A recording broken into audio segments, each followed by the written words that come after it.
The sharp crack of breaking branches made Robert look up from his morning coffee on the back porch.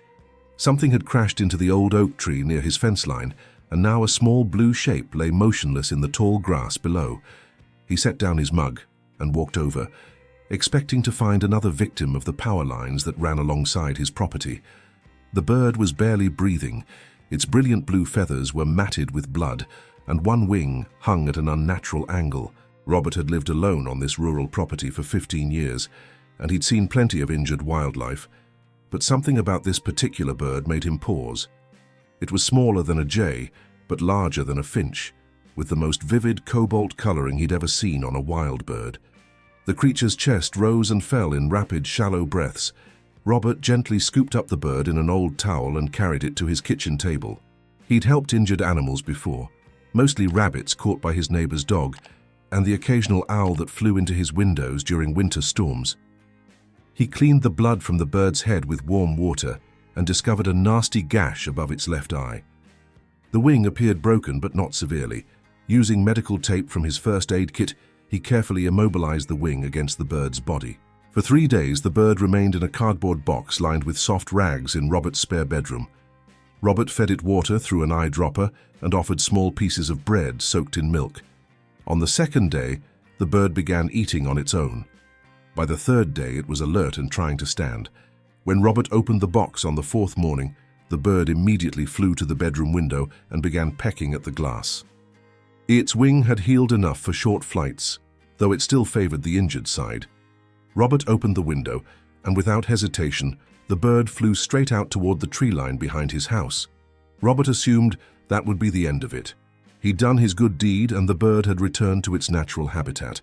That afternoon, however, as he sat on his back porch reading the newspaper, a familiar blue flash caught his eye.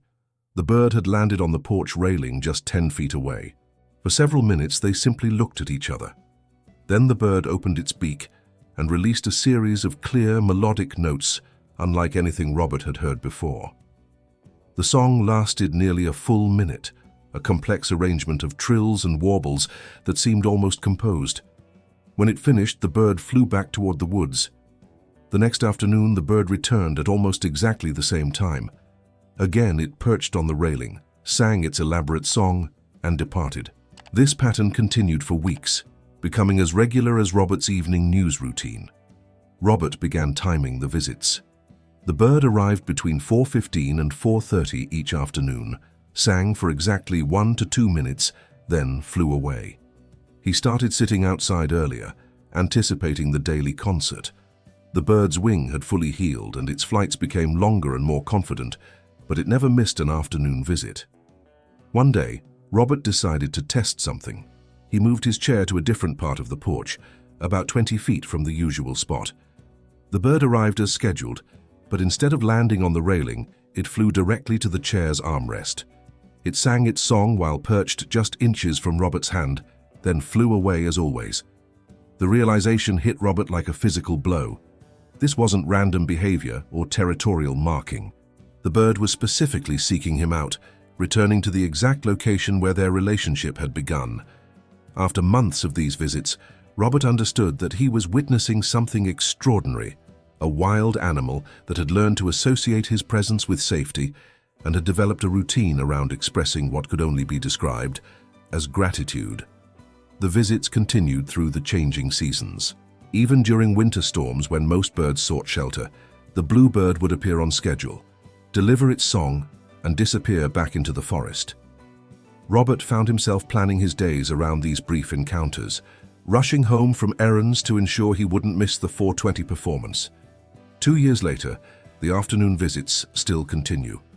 Robert has never tried to touch the bird or lure it closer with food. Their relationship exists in perfect balance, a daily acknowledgement between two creatures whose lives intersected in a moment of need and have remained connected through the simple ritual of song and presence. If this story touched your heart, don't forget to subscribe for more amazing animal moments. See you in the next tale.